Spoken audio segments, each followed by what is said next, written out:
Hello everyone and welcome back to Genuine Chit Chat, the podcast where we're going to help you grow through what you go through. Today I'm here with Hannah, who is an amazing woman, a MILF, a wife, a MILF to two beautiful daughters, and she was diagnosed with a grade 4 brain tumour. Not initially, but that's what came out in the end. And this episode we're going to talk about how she got through it, how she got diagnosed, and just give you all a little inspiration because she's got through this so well. So let's get into it.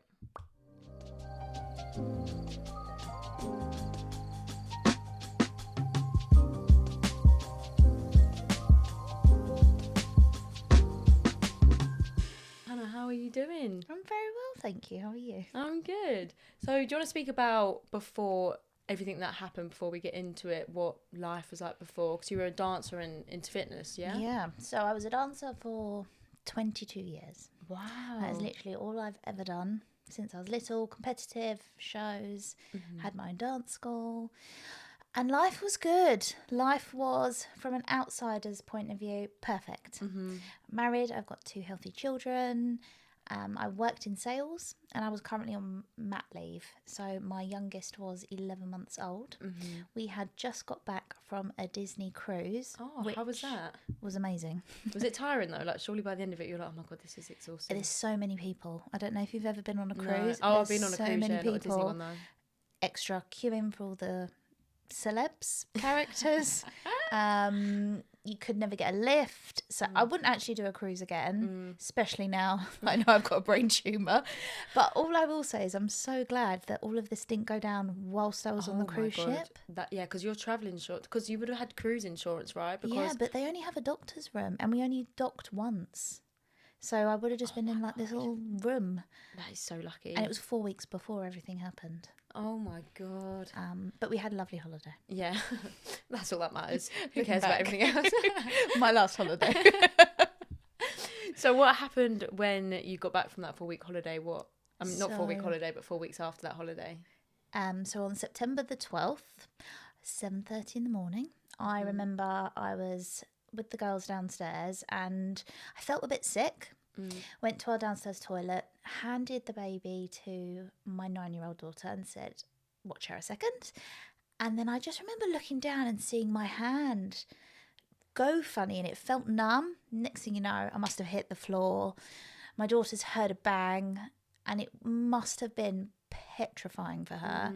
She just thought I'd fainted, but she, bless her, started calling my husband, daddy, daddy. She was holding obviously her baby sister. He came down, sent the girls next door to the neighbour and called an ambulance. Obviously, he could see I was having a seizure. They call that a full tonic seizure. I have no memory of this at all. Came round and the ambulance were there apparently within like 6-7 minutes. They were amazing. Wow. And when I came round, I then had a second one, but this one was a lot more aggressive. I was biting my tongue, my eyes were rolling back, which the paramedic did say to Gary, this is what's the word? Neurology. Neurological? Neurological. Yeah. She said, You you're know not what you going to be mean. in and out. She's going to be in. There's something going on in her brain here. She knew that. So he was like, Do you think right. that's because it was like 2 seizures within like a The way certain my period? eyes were moving and flicking, she said. So again, that must have been petrifying for him. All the neighbours probably saw the ambulance outside. In my leopard print pyjamas, I went off to A&E. That is a slay though. I love that. No bra, no knickers, just my leopard print pyjamas, who are actually my neighbour's pyjamas that she gave me when I was pregnant. They were maternity pyjamas that I was still rocking. As I claim to fame now, she I've was not wearing worn the them leopard print. since. Yeah, but I feel like they're going to be like bad We luck. we're going to burn them. Went to hospital. They were amazing. Had CT scans, MRI scans. I mean, you were really confused when you woke up. 'Cause I It's a remember blur. when I had my first seizure, I had no idea what was. You feel like you're in a completely different universe. Like you have no idea what's going on. But did you just feel really sick after? I don't remember a lot. I think because they say it takes 3 weeks to recover from any type of seizure. Oh, really? I just remember coming round and eating toast and thinking, I'll be home soon. I didn't understand the severity of what was going on, probably for 24 hours. And it was that very same day that they said there's a mass on her brain, but it could be benign. We're going to do an MRI. But just so you're aware, they may want to blue light her to King's College Hospital. They'll take a look. King's didn't want to. I stayed at the local hospital. They didn't want to? They said what they could see, they didn't feel it was an immediate, they need to see me right away, they need to operate. It wasn't an emergency.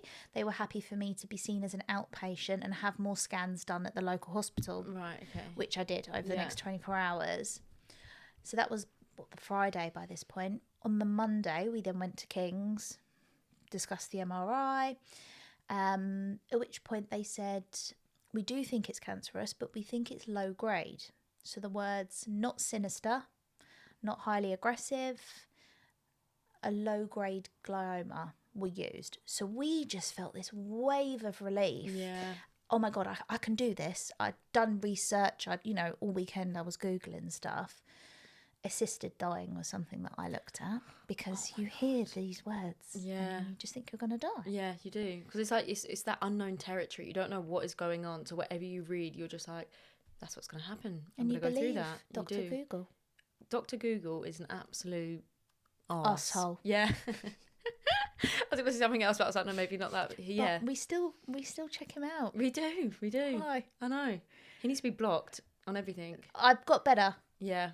It's like an exit, you just don't text. Because also, not going on Google. Because also, what you don't know can't hurt you. So there's no point even like showing it to yourself because it's not going to get you anywhere. Because even if most of the time, majority of the time, it is wrong. But even if there are certain parts that could be true, what is the point in seeing them? It's not going to change anything, is it? It makes you sad. Yeah, it does. So yeah, I'm so you remember that. Yeah, because it will help a lot. Because what are you going to achieve by seeing that information? Literally nothing. There's just no point. Anxiety. Exactly. Do you want that? No. We've got a shit ton already. We don't need any more. Just block Dr. Google. So no Google. No. But then things transpired quite quickly. So we felt relief. And then we had a further MRI where, I'm sure you would have had one of these, the perfusion MRI where they put like a dye in your arm. You're in for about 45 minutes. And that was horrific. It made you feel like you wet yourself when they first put it in. And I felt sick as well. Oh, really? I didn't feel... And you just get that metal taste in your mouth. Yeah. And then suddenly we're in an appointment where they're saying, okay, we think it's changing. It looks like it's leaking, the liquid, which shows that the cells are breaking down. We think it's actually more aggressive, or part of it is looking more aggressive.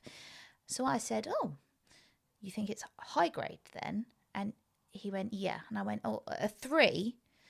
Because obviously you can grade from a 1 to a 4. And he went, or a 4.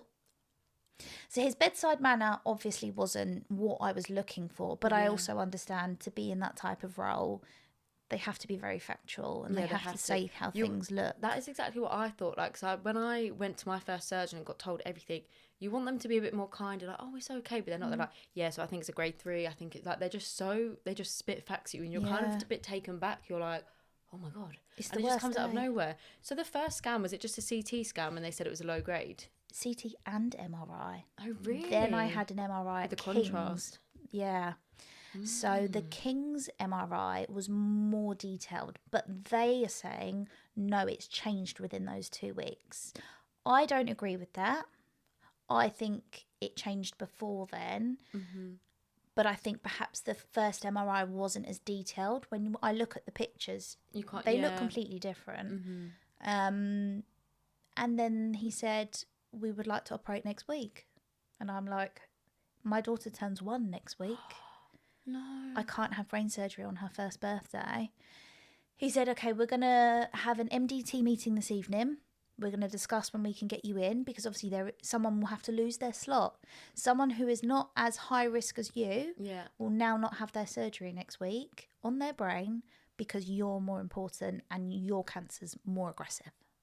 So I'm like... Oh my God, I bet that must have, like, I don't know how that must have made you feel. I could see my body shaking. I could physically see my body shaking. I was holding my amethyst crystal in this appointment thinking, I want to throw this at your head. And then it transpired that the op was actually 2 weeks later. They felt comfortable leaving me for 2 more weeks. The operation was on the 30th of October. And those 2 weeks dragged. I was going to say, how could you possibly feel in those 2 weeks where they said it's really aggressive, we're going to have to get you done in 2 weeks. Like, that must have been awful. I just kept thinking, well, it's going to grow in that time. If it's as aggressive as you say it is, it's going to grow. Yeah, if they said it's grown in that 2 weeks where you got the different scans, surely another 2 weeks, if they were saying that, it would get more aggressive. That's what baffles me. But we went away. We had already booked for Aura's first birthday a few days away in an Airbnb. And actually, in hindsight, those 4 days that we then got to have away before my op were amazing. Really? Sunsets, animals, we had a hot tub, family time. And as much as I loved that week, it was lovely to be able to just heal, be with them, switch off and prepare myself. So nutrition wise, sleep. And I do think that's why I recovered so well from the surgery, because I had that time to kind of prep myself mentally and physically. Yeah, that's amazing. So I guess it's you're putting yourself in a different position compared to where you were when you like found out everything, like being in your house. It's like you're in a new scenario, you're sort of like able to fully relax rather than where it all actually happened. I feel like that was ideal that happened. Not that happened, but like that you were in that place at that time. I still don't like going in my downstairs toilet. Really? I feel like I want to decorate it. Yeah, and just change it completely. It just reminds me of when I fell. What happened? And I don't even remember falling. But did you have any signs before the seizure? Because with my one, I had deja vu for 3 years, where it was partial seizures, which I didn't know at the time of partial seizures. But I would say I'd be speaking to you now, I'd get this episode where I'd like start feeling all fuzzy, and I'd be like, oh no, it's coming on. And then you'd start talking, I couldn't understand what you're saying, and I couldn't speak back. So like if you were like, oh, how are you doing today? I'd be like, oh yeah, that chair's looking really shiny. And you'd be like, what? Because the tumour is in my temporal lobe, which is where my speech is. Wow. I was having partial seizures, and then it only turns into a full seizure when it spreads to the other side of the brain. I see. So do you think, is there anything before where, because it may not, yours was in your frontal lobe, right? So I did definitely have signs since I had Aura. I've always been a headachy person. I wouldn't say that that's necessarily been a sign, I don't know. But since I had Aura, I have had what I thought was tendinitis in my left hand, or anyone that's had a baby will have heard of carpal tunnel. So your hand gets numb, tingling. It would hurt to pick her up and move my thumb. Went to see an osteopath. He was like, yeah, it's repetition. Actually, where my tumour is on the right-hand side of my brain, it affects the motor skills of my upper limb on my left side. Sometimes I would get pins and needles in my left leg. But again, nothing serious. It would just be pins and needles or numbness. But that was focal aware. That was me not realising actually what was going on and thinking it was just, again, putting it down to new mum life. Or So that was, you just got those sort of symptoms after you gave birth? So for about a year, yeah. Wow.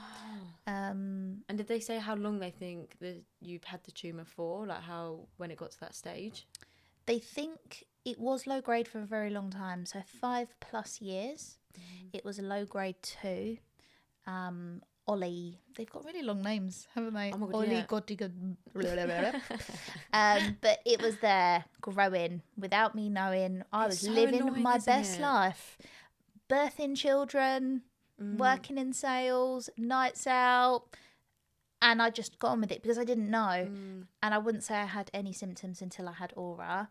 And then something's triggered it to change. And it's changed to a grade 4 astrocytoma. But that is also really common for it to completely mutate. Sometimes people get one and it's just high grade straight away. Sometimes people have low grade forever. I don't think, obviously, it's not ideal being grade 4. No one wants to hear that. And that was heartbreaking. I felt sadder for Gary in that meeting than I did myself. I'll never forget his face. But I think it's because they feel so helpless that they can't do anything. I just kept thinking, well, I'm going to die and he's going to be left with both the girls. Oh, no. Which is not ideal. Yeah. But regardless of the grade, the outcome's going to be the same. I'm still going to live a very long time. You will. The treatment is exactly the same as it would have been. It's just maybe slightly sooner than maybe a few years down the line. And it might have just been slightly more aggressive. You know, the radiotherapy was the maximum fractions I could have. But I'd rather have it now while I'm younger 100%, than when I'm 65. Yeah. And that's not saying anyone that's 65 that gets this type of brain tumour is not going to live another 20 years. They can, and they do. You just don't see it on Google. Yeah. But it's so good obviously it's not good at all, but it's good that, like you said, you found it at your age now, especially with your mindset as well, because guys, can you believe she had surgery 2 months ago and look how great she looks? I did not look like that 2 months after my surgery. I still look like an alien. My head was so blown up. You look absolutely great. How long was your face swollen for? Oh my God, probably, it didn't fully go down for about a year. Like, I look back at pictures. Really? Yeah, and it was this bit here, like, 'cause that's where I had my that's where the scar was. And I think it's because it's closer to my face than yours. I feel like because yours goes further back, but all of this was so swollen. I mean, I'm gonna have to show you the pictures. I could not open my eyes to cry. We'd have to pull the swelling. It took a good 2 weeks for my face to come down, but I think it's all the broccoli. I eat a lot of broccoli now since I got diagnosed. I am quite plant-based, and I think, you've heard it here, broccoli makes your facial swelling go down. And those masks that you put in the fridge, I just lived with them on my face, especially after the surgery. But the pain was like, I've had 2 babies, vaginal and C-section, and I can tell you now, recovering from a 10-hour brain surgery is 10 times worse. Didn't you just, because mine wasn't 10 hours, mine was like 7 hours, I think. Oh, but only 7? That's a long time. But that feeling where you felt so tired, like even if you just stood up to, like, I don't know, move chairs, you'd feel like you'd just be knocked out, didn't you? Like, you couldn't even explain that feeling. We'll speak about the surgery first, because I feel like I'm just jumping to what's next. But let's go back to surgery before. So after that holiday you went to, that Airbnb, then what happened from there? So I'm just getting ahead of myself. Jesus be with you. Goodbye. So after holiday, got back, packed our bags. I had to stay in the night before my op because I was the first one and I was the only operation that day because they expected it to be quite a long one. They wanted me to be awake for the op so that they could check throughout the operation that I could still use my left side. So throughout the operation, I was having to draw down this iPad, answer questions and do this with my hand over and over. The night before the op, the surgeon came to meet me. Dr. Labrador, you're the man. He said to me, you're going to have a stroke. There's a high chance you're going to have a stroke in this operation tomorrow. Where we have done the brain mapping, we can see it affects your whole left side. Now, depending on how aggressive we can be with removing the tumour, we're not going to be able to get all of it. We're hoping for 80%. And I thought, 80%, brilliant. They ended up getting 60 to 70, and that was the maximum they could get. That's amazing. And they all said they went as far to those boundaries that they could without me not them being me, i.e. having a stroke, not being able to speak, not being able to move my left side. And movement for me, especially with 2 children, being a dancer, fitness, I wanted to be able to use my left hand and speak. So I've actually got footage of me in the operation talking where they filmed me to show the surgeon, who was obviously above me, talking, and I'm saying, I feel good, I feel sleepy, and I rate this a 7 out of 10. And I watch it back quite often, and God, it makes me feel a bit sick. That. Yeah. But I just love that I've got that footage. That's amazing. And it blows my mind that the majority of people in the world, which I'm so pleased for, they will never experience awake brain surgery. Know, isn't it? I actually really enjoyed it. I felt like I was such the main character. Like, I was just loving it. Incredible experience. I know. I thought it was great. Like, so you feel so surreal. Like, it's so great speaking to someone like you that's been through it. It's like, you're the only person I've spoke to ever that's been through a brain surgery, and it's like, how bloody fantastic was it? Like, I wouldn't dread doing it again. It's more the recovery. The actual operation. Yeah. Oh my God, that is so weird. We sang Britney Spears in mine. Did you? They said, what's your favourite song, Hannah? I said, I love Britney. And then I hear, down, down, now. And next thing you know, they're all singing with me. My loneliness is killing me and I just remember later thinking. They actually put the music on for you? Loud. And there was 15 people in the room and they all sang. And apparently that has never happened. Oh, and my God, a bit of Earth, Wind and Fire. And I just remember thinking, this is incredible. I just kept thanking them every 2 seconds. Thank you so much. Thank you so much for doing this. Because I just couldn't believe how relaxed I felt. Yeah, it's weird, isn't it? I don't know if it's the drugs they put in you, but I remember I felt so relaxed as well. And you feel like you're all best friends with all of them. Like, you feel like you're having a great time. Did they say things to you like, they said to me, okay, Hannah, we're going to start the removal now. And I think, oh, my head's definitely open then. And things like, right, about 40% is gone. And I think, oh, we're doing well. And I remember looking at the clock saying, like, what time is it? And it's 6:34. That's when they said, we're going to sedate you now, Hannah. We're going to close you up and try and do a bit more removal with you asleep. Because I kept jolting and it was upsetting me, where they were obviously touching good parts of my brain. And the next thing I remember is feeling the staple. Right, I had one right here by my face. And I remember going, oh, moving my face and thinking, I haven't had a stroke. I can move my cheeks. I could doing this. That's so good as well, especially when the doctor told you the night before that you're basically going to have one. This is why, like, I know doctors, they've got to tell you all the bad news, but sometimes I feel like they tell you things are going to happen and they put such like a bad vibe around you and you're thinking, oh no, that's going to happen. But it's like, what doctors are amazing, but what everything they say is not always right. No. And they're aware of that. They've just got to tell you, they have to tell you all the precautions, everything that could potentially happen. But I just don't want people to always think like whatever they say is going to be right, because it's not.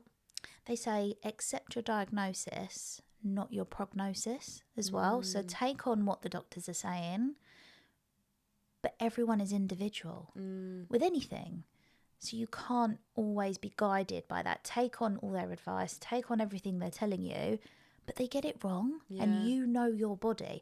I knew in that operation, I knew I was going to be fine. I didn't think I'm going to die. I just knew that wasn't when I was going to die. I was worried, but I just knew. Yeah.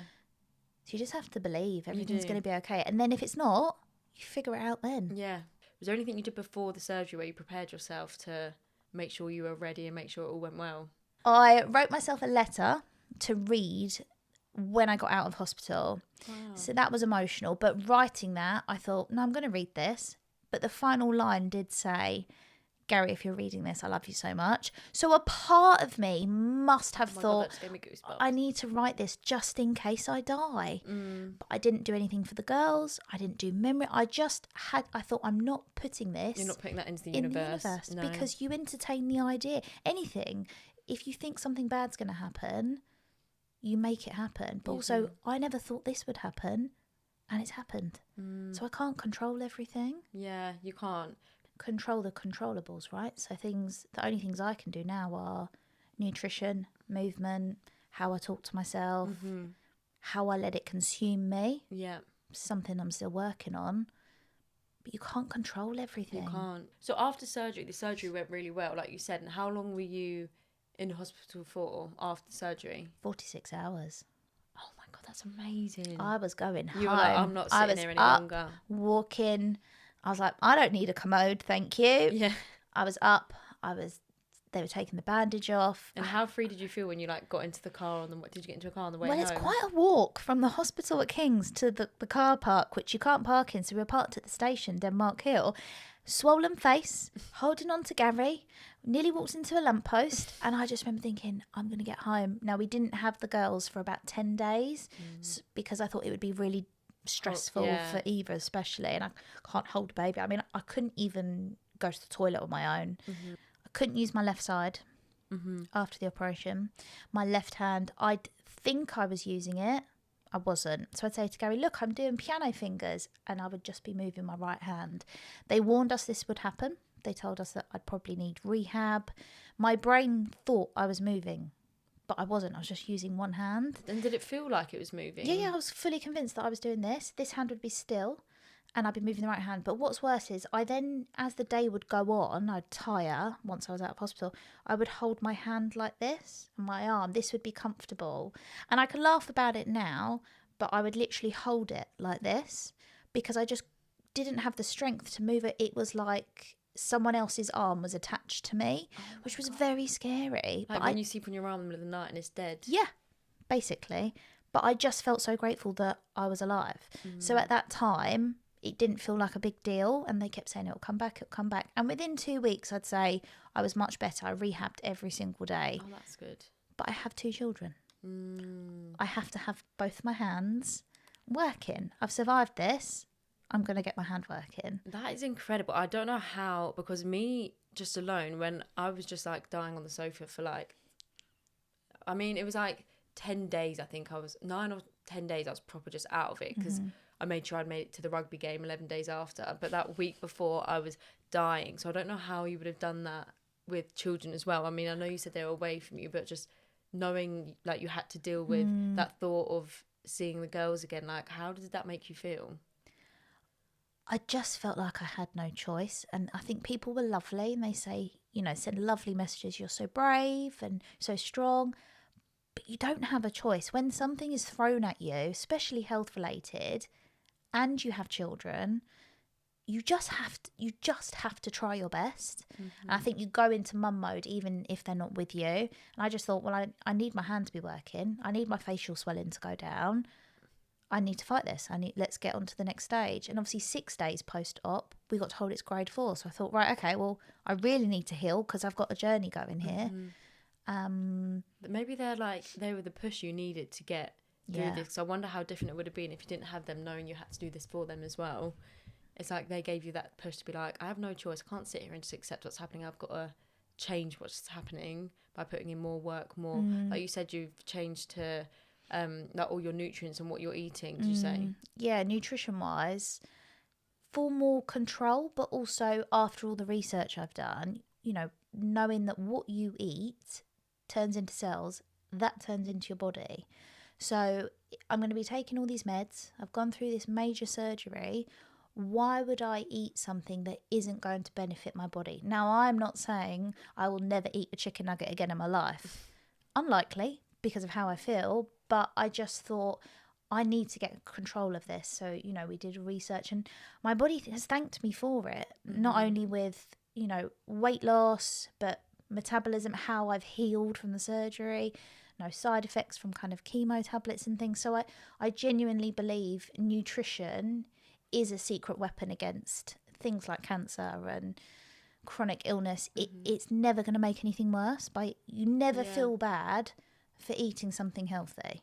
That's so true. While your body adjusts to that and, you know, you're missing the sugar, for that immediate moment of eating a dairy milk, actually, it's not worth it. So what is it you're doing now? So what are you just eating different types of food or? So I'm predominantly plant-based now, organic. If I do have meat, I'll have chicken, free range and organic, maybe once a week. But predominantly plant-based. So I will have free range organic eggs as well. But it's just focusing on that kind of, I don't know if you've heard of the kind of the keto diet. I will still have sweet potato and things, but it is a calorie restriction, not strict, but just kind of less consumption. And what I am eating is high protein, high fat, and then I'll have good carbs. I won't have white bread. I won't have any of those things that kind of spike those sugar levels. Just trying to fuel my body with the best stuff and it to look pretty. If it looks colourful and it looks pretty and, you know, looks like a rainbow. Eat the rainbow. You know, I love posting my meals on Instagram, but only because when it looks nice, you want to eat it. Yeah. Yeah, compared to like I mean, as good as McDonald's tastes sometimes, it looks gross. Like and the girls, I still get Eva at McDonald's because she's 9. She should not be allowed to have a chicken nugget meal because mummy's had a lump in her head. But I think nutrition-wise, we got a water filter at home because, you don't realise how many metals come through your tap. And there's another link. You know, sometimes you can do too much research and next thing you know, I'm not going to burn a Yankee candle because I'm worried it's going to make my cancer worse. But there will be a line drawn somewhere. But at the moment, I just need to, it's making me feel in control. It's making me feel like I'm doing some good and my body's responding well. Yeah, because that's good because listeners don't know, you had treatment after your surgery and by looking through your Instagram, you just finished radio and chemo on New Year's Eve. You got to like the 12th, was it 12 weeks or 30 sessions? 30 sessions. So it was daily alongside taking the chemo as well. So it was adjuvant, so chemo and radio at the same time. And you still looked like you were energized with life. And I was just like, how have you actually done that? That is amazing. The feeling of the last session where you have, you know, your mask on your face and you're clipped in. And I could feel a tear coming down the mask. And I just remember thinking, I'm never going to do this again. Like, I'm so pleased. And it was my husband's idea to just do a countdown. Every time I did a radio session, there's a couple that we forgot, just to rip off that number. And it became a thing. And then every time I ripped one off, I just felt happier. And I felt like, just yes. one step closer. And then, you know, hopefully I will never ever have radiotherapy on my brain again. She'll be healthy enough, you don't need it. I don't know if you can even, I think there's so many times you can have it as well. Yeah, I think I remember them saying that to me. They said it's more likely if you were to come back, it would just be more chemo rather than radiotherapy. Or like 4 or 5 sessions. Yeah. And do you want to explain to the listeners what the actual process was when you, like, as soon as you finished, how soon you then started the treatment and what it was you had to do daily?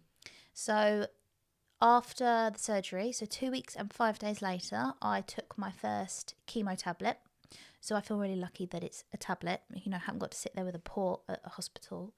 And I would then go to the hospital every day. Gary would have to drive me because I've had to surrender my driving licence. I'm not allowed to drive, as you know, for a minimum of 2 years because it is a grade 4. And that's if I don't have seizures. So he would drive me every day to the hospital, which is about 15, 20 minutes. With the girls, maybe we'd be able to sort childcare, feed an Aura pouch in the back because it was a 6 p.m. slot. You get given your radiotherapy time and that's the time it's at. And at that time, on that day, they then confirm the following day's time. So it was really hard to arrange childcare, driving. Because it was different times every day? Every day. Yeah. Apart from a Saturday and a Sunday, but you still take your chemo at the weekend. So the 6 weeks dragged, but it also went really, really quickly. It's more the inconvenience of having to go to the hospital whilst having 2 children, whilst your hair starts falling out at week 3, whilst thinking, what the hell is going on? But New Year's Eve, I rang the bell, had both the girls with me, and I'm currently on a month break. So I'm on no treatment at the moment other than nutrition and supplements that I take at home. And then in about 4 weeks, I start the chemo again for 6 months. But again, 5 tablets a month, same as you. Yeah. 23 days off. Wow. You're getting so close to the end. It's like you said, it feels like it's dragging. But then when you look back, everything's gone so fast. It's like even me now, it's going to be in February, it'll be 2 years since I had the surgery. Wow. And that has honestly just flown by. And like, I'm completely fine now. And 2 years' time, this will be like the opposite way round. Like, you're going to be completely fine. I honestly feel like life is so normal. Like, I don't think about it at all. I just, like, you will get to that point where you just, this is such a past thing that's happened to you. That's lovely to hear. At the moment, it's consuming. Yeah. And I think anything, when a trauma or a stress or a loss, anything happens, we let it consume us. Yeah. So I can't wait for that to be in that place. Because I remember feeling that when I went to radio every single day, and I'd have to, because I also couldn't drive, had to get my parents to drop me. And even some days when they weren't home, my mum's friends would drop me. And you know, when you feel like such a, what's the word, like a liability on people's lives, you're like, oh my God, I feel so bad. They've got to do this for me. And you just feel like you go there while you're waiting for your radio, see everyone around you who looks really ill. Did everyone stare at you because you were young? Yeah, they did their kind of looks. But like, because everyone just looked so ill around you and like so sad, I was kind of like, oh my God. So I was trying to like just stay happy in there. And it's just doing that daily, you do feel like your whole life is just consumed by that. Mine was over, obviously, as I finished New Year's Eve, but over the Christmas period as well. So Christmas Eve, we had to take the girls to hospital. I'm there in my candy cane jumper and feeding the girls chocolate, thinking, I've just got to be jolly and I'll believe that I feel jolly and everyone around me will be jolly. Yeah.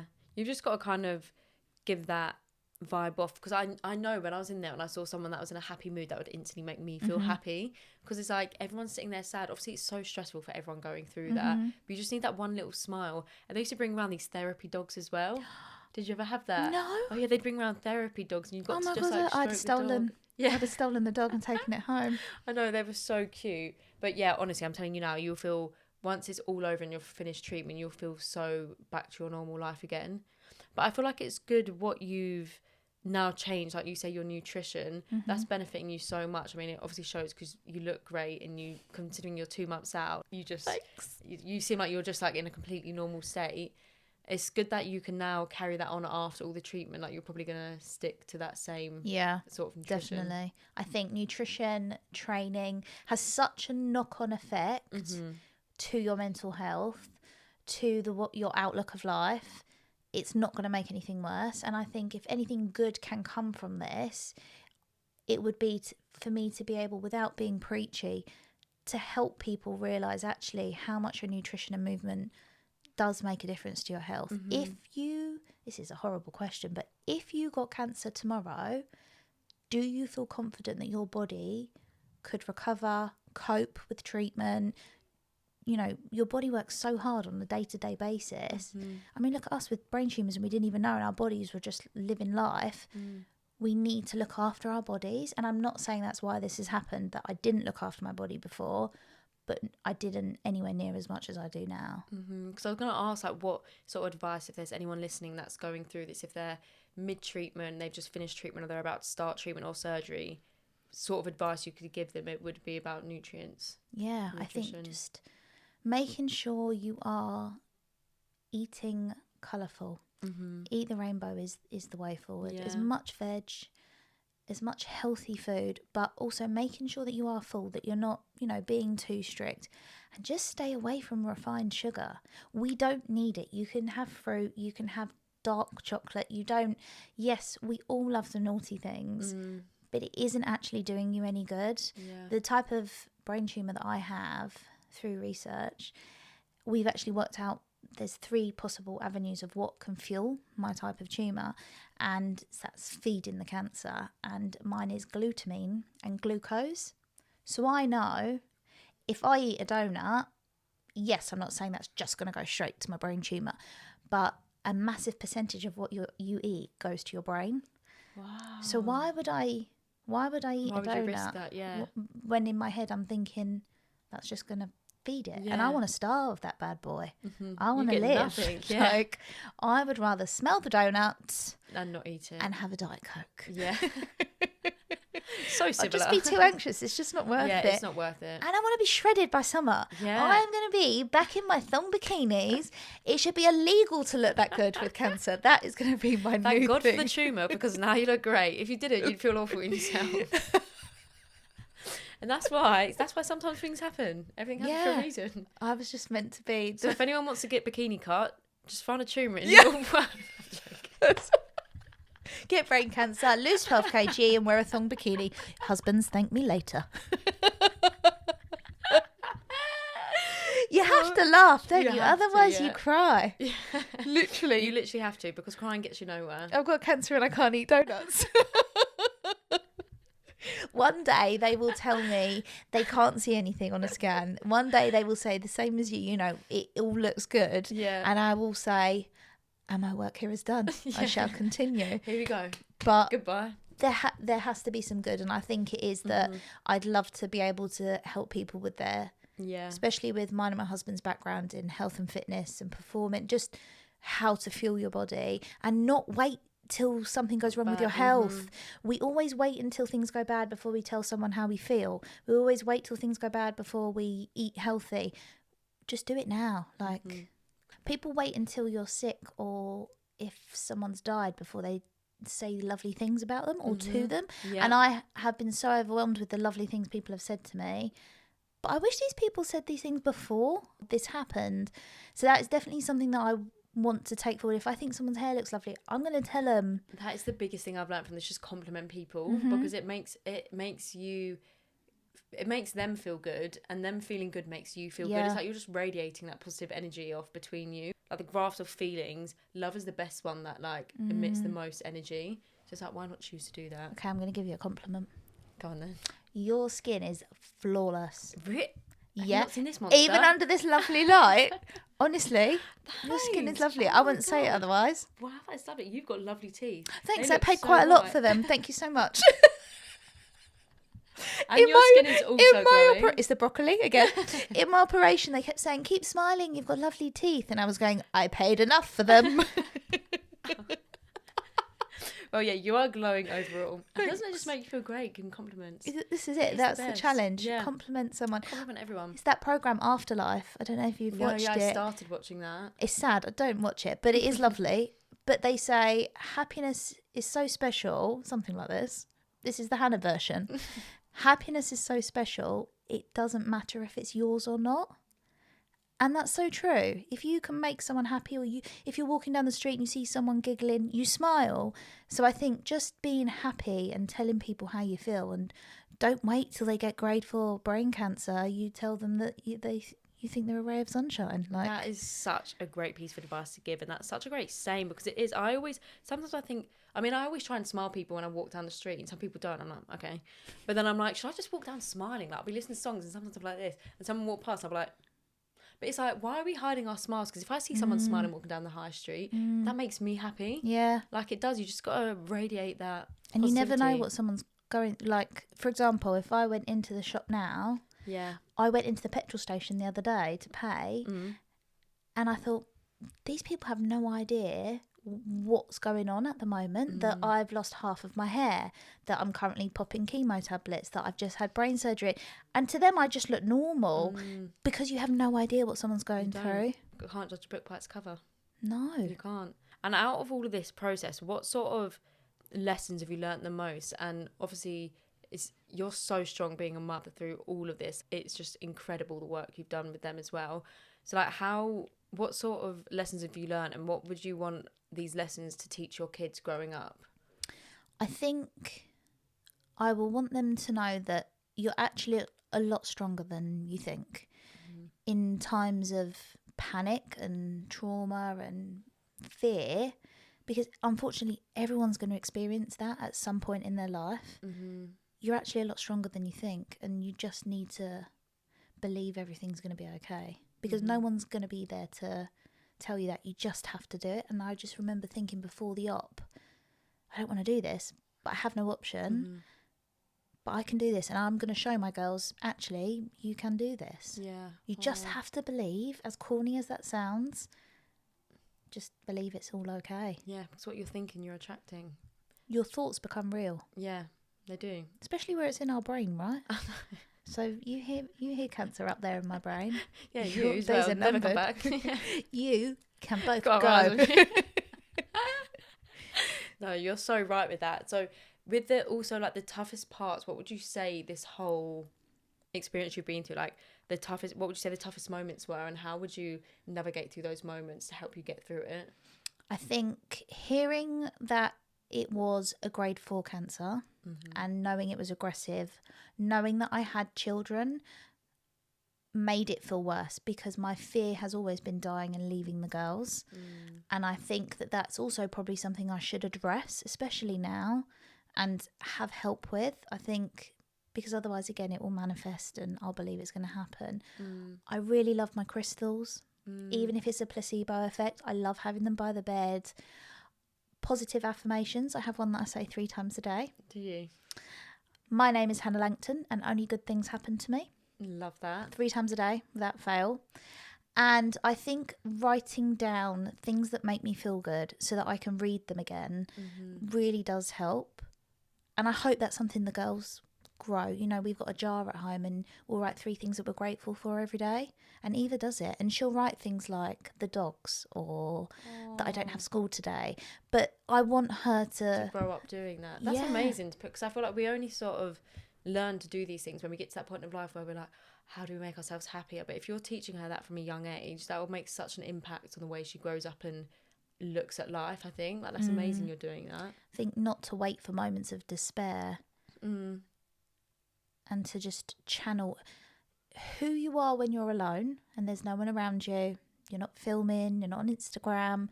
Who you are when you're alone, that's who you truly are. So in those moments, I've really found who I am. That's amazing. And I quite like it. And I'm still the jolly, crazy, step ball changing, pirouette into the splits person. Yeah. But I just think I have more gratitude, and I hope that that's something that I don't lose. That feeling that I had when I woke up from the op, I wish everyone felt that every day, and I need to channel that every day. Yeah, that's amazing. And it's like, as sad as it is that you're going through this, it's got to that point where you've taught yourself all of this and how important it was. Because if you didn't go through this, you may do it a little bit, you wouldn't understand the depth of how it makes you feel. It's easy to listen to, like listeners saying, oh yeah, I'm going to do that, just feel grateful. But it's like you actually have to dive deeper into it and actually get so deep in the activity where it does make you feel so good. And this book I've got, you probably really like, it's called One Line a Day, and it's a 5-year planner, and each day you just have like 4 lines and you write one memory from the day, and then you just turn the page. So now I started it in 24, so now I'm on 2025. Everything I write today, I'll see what I was doing this time last year and the memory I had from that day. I love that. I'm going to get that. Yeah, you should get it while it's still like early January. You've only missed like 7 days. And then also, I'm buying a 5-year plan book. So I'm going to be alive in 5 years. Yeah. So again, manifesting it. I might just buy 3. Yeah. So then I'm like, right, well, I've got books for 15 years. So I'm sorry. Sorry, Dr. Google. You're wrong because I've got the books. But that's like a active way of manifesting. Like you're just doing that because you're manifesting into the world that you are going to live healthy for the rest of your life. I think that anyone that maybe doesn't believe in manifesting is fortunate enough to not to have to dig that deep yet. But actually, there's no harm in trying, in Absolutely believing, not. in speaking to yourself, in writing things down, in meditating. I'm a big fan of grounding. Yeah. After my op, I'd stand outside in the grass in bare feet. That's amazing. Sound like a nutter. And it's like you're doing all of that. You just escape to this world, which is different from the real world where you're meditating, grounding. You feel like you're safe, like with the universe. And I have to believe that that's why I'm okay. Because what happened was not okay. And there are times in life that I've thought they were the most stressful times in my life. And actually, they weren't. They were a breeze. So if I could go back and talk to my old self and say, what are you stressing over? That's not a stress. Yeah. And stress can make you ill. So now don't stress about minor things that happen in your life because there is no point. It's a waste of time. No, it's a lot easier said than done. It is, yeah, it is. And I feel like it is when you go through something like this, it does make you realise. But it's trying to put that out there to other people to give them a little like realisation. Towards the end, I just want to know if you've got any sort of like future goals or future plans, because like, will you get back into dancing and fitness? Not dance and fitness. I mean, helping others, but work-wise, professionally, no. I feel I was so lucky to hit my professional peak before any of this happened. I worked in sales and I'm so proud of what I achieved work-wise. My focus now will solely be raising my girls. I'd love to kind of work for one of the fitness coaches that I know again, but my goal will just be being present and just enjoying every day, but not worrying about the future. I think I worry so much about the future, and I did before this happened. Just being more present, and I will feel so proud of that if I can be more present. Wow, that's amazing. That's such a good thing to do, because in life we do always think what's happening next, what's happening next year, or what am I doing next week, what am I doing tomorrow. It's like we actually always miss the present moment we're in. So that's great you're doing that. And also you've got so Hannah's got an Instagram. It's called, what is it called again? Glitter veins, tumour brain, because I have glitter in my veins, and the doctor did confirm it when he opened my head. What? You have actual glitter. I'm joking with you. I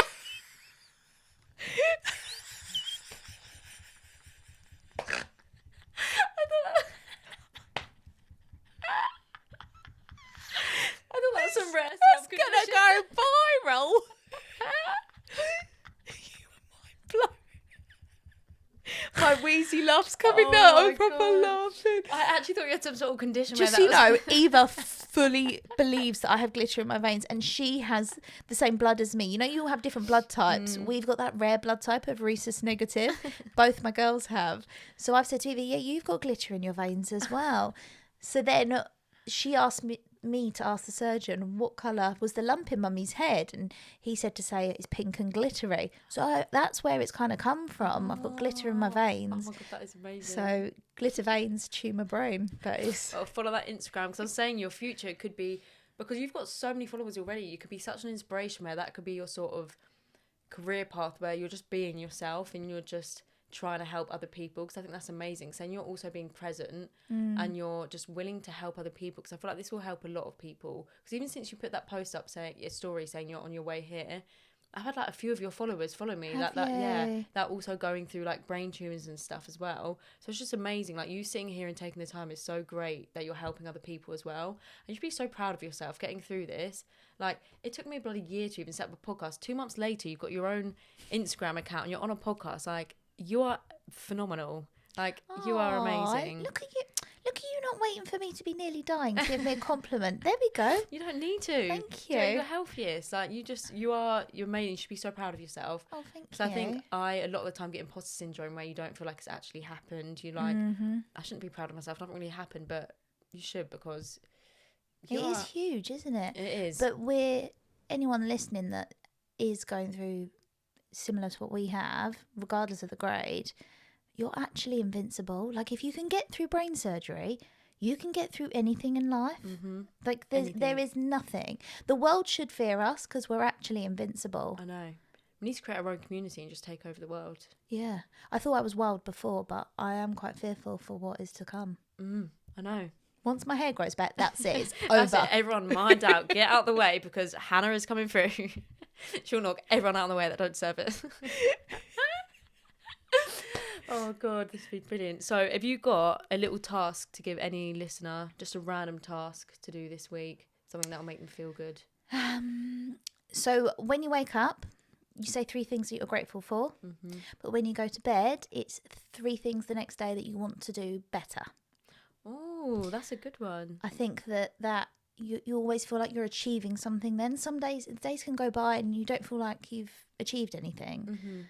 But actually, if you set yourself that goal before you go to bed, tomorrow I want to achieve this, and say it, you're more likely to.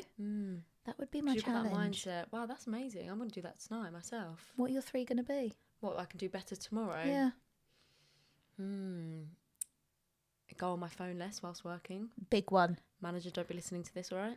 What is your usage on your phone per day at the moment? Oh, awful. I don't even want to look at it. It's because at work, when I get bored, I just go on my phone. But I've got this new book by, do you know Vex King? The author that does like Healing is the New High. He's brought out this planner, which is amazing. So he gives you different methods of how to be productive with your day. And there's the 50-10 method, where you leave all distractions aside, do 50 minutes, have a timer, 10 minutes, go for a 10-minute walk, do 10 minutes of yoga, 10 minutes meditation, and then go back into it. And I've been doing that, and it's actually worked so well. But I was in the office today, so I didn't have like that time to do that. But when I've been working from home, it's been working so well. So there are different tactics. So yeah, tomorrow I'll be better at not going on my phone. I'm going to do that. Don't take your phone to the toilet. Yeah. Stay off Instagram, because Instagram isn't actually real life. And read more. To finish the episode, what is your song recommendation of the week that listeners should listen to and will be added into the Genuinely Feeling Good playlist? So it's going to have to be Hit Me Baby One More Time from Britney Spears. What a tune. It was a very close call between Mr. Blue Sky from ELO. One. That was also mine and Gary's wedding song that we walked out to once we got married. But it has to be Britney. So Britney, if you're listening, babe, come and give me a live performance. Yep. Come and listen to us, and let's raise lots of money for brain tumour research. Yes. So Hannah finishes treatment in 6 months. So Brittany, if you're listening, be there at the end of her cycle. Be there with the whole audience and a song ready for Hannah. Don't bring knives. Yeah. And you better be singing, hit me baby one more time. My loneliness Woo! is killing me. And I must confess. It's killing me. Dr. Labrador, thank God she wasn't in surgery. Yeah, we would have been like full on band in there. You on the trumpet in the back. You play the piano with your left They hand. must have thought, what is this girl on? And I kept turning to them going, I'm so sorry, I keep fluffing. And then I went, which one of you in here put my catheter in? I was so bothered with who had put the catheter in. Who does that? Yeah, I wore really nice knickers as well, and I never got them back. Wait, they didn't make you put the paper pull-up knickers on, the disposable ones? I sent Gary a picture the morning of and said, this is your last nude. They didn't give them to me. Oh. Well, they were very small. Why did they put that up there as well? What was that? Like, what did they... Put what up where? The catheter? Yeah. Because when you're asleep, you don't want to just wheel over. That was it. I was thinking, wait, I can't remember why I had. But they put me to sleep, and then they would put the catheter in once you're asleep. Yeah. So when they woke me up halfway through, and pulled the tube out, I came round and was like, "Oh, that was a great sleep." And then I went, "Who put the catheter in?" And they were like, "What is she going on about? But I really wanted to know, and I definitely. And did they tell you? No. Oh yeah, it was Aaron in the corner. No. They Hi. didn't say. That was brilliant. But And anyway, then use a shot, the picture of the nude that I sent Gary. and this is what it looked like. Oh, it's so funny. Honestly, this has been probably one of my favourite episodes. This has so been funny. the highlight of my 2025. And I know we're early on in Jan, but this is... If this had not happened and I hadn't had a brain tumour, I would not have had the pleasure of coming here and meeting you and being inspired by you. So I'm really thankful for you. Oh, So thank you so much. Thank you for coming on. Thank to both of our brain tumours for putting us in this position. Otherwise, I would never have met you in my life. I was going to lean over and bang our heads together, but mine's probably a little bit too bald. I'd feel it. I'll come back in a year. We'll do it every year just Okay. to see how great you're doing. And then when we finish, we'll burn our 5-year books. Yeah. Done. And get a new 5 years, man. Yeah. But honestly, thank you so much. You've been so great. You should be so proud of yourself. And you are going to tell Dr. Google that he's got everything wrong. You're going to tell all the doctors that said other stuff, you're wrong. Everyone, Hannah's right. She is. She always will be. And you are going to absolutely smash life. I'm so proud of you. Thank you, babe. That's okay. So everyone, catch us next time. And we will see you later. Bye.